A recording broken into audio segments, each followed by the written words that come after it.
Hi folks, it's Bob Maindell, owner of Holding the Line Guide Service.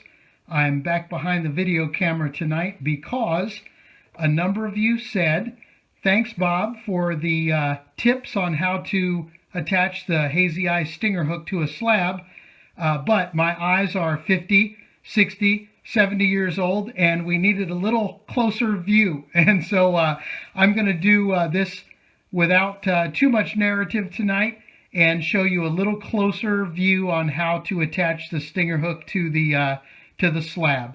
So before me in the video frame here, this is a 3/4 ounce slab, and you can see the standard treble hook that is attached to the end. Over here is my Hazy Eye Stinger Hook. I'm going to lay it down and point out to you the component parts. You've got an octopus style hook right here. You've got the 50-pound braided loop right here. And then you've got the attractive heat shrink tubing that stiffens this whole thing, keeps it away from your line and therefore keeps it from tangling.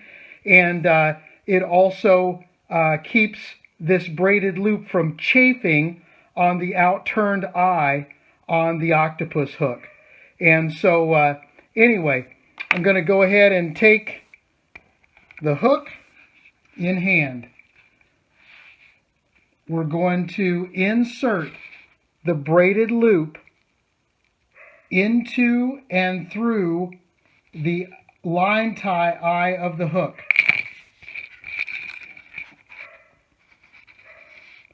Okay, just like that.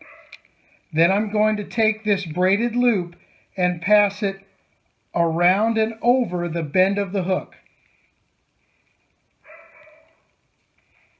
Around and over the bend of the hook, just like this. Okay, so now we're looping that braid around the line tie. All right, as I pull it, it cinches tighter and tighter with a double strand of line. And then to finish this off, I'm going to scoot that down into the corner and really pull it and cinch it tight.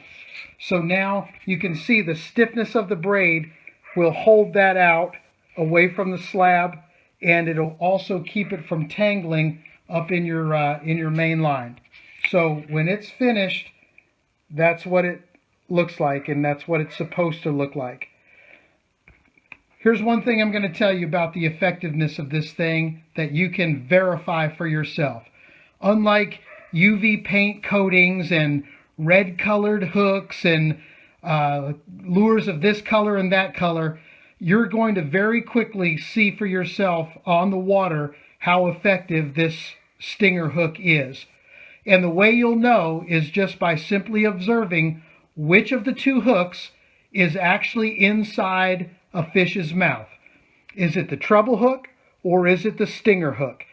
Again, as I mentioned in the previous video, in my previous Facebook post, scroll down if you missed that one, 60 to 70% of my wintertime white bass and hybrid striper and nearly 100% of the wintertime largemouth bass are going to be hooked primarily on that stinger hook, meaning that was the one that hooked them first, and then you'll find that treble hook somewhere in their gill plate, up between their eyes, on the top of their head, under their chin, maybe not even hooked in the fish at all, because it came along after the fact, after the fish was already hooked and caught into the fish.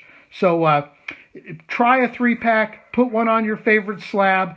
When you start catching fish, notice which hook did the hooking and which hook came along the outside. You'll quickly convince yourself that this is a very, very effective addition to your vertical jigging approach. So there it is in tenfold magnification for you, my older friends, and I hope you enjoyed that. Good night.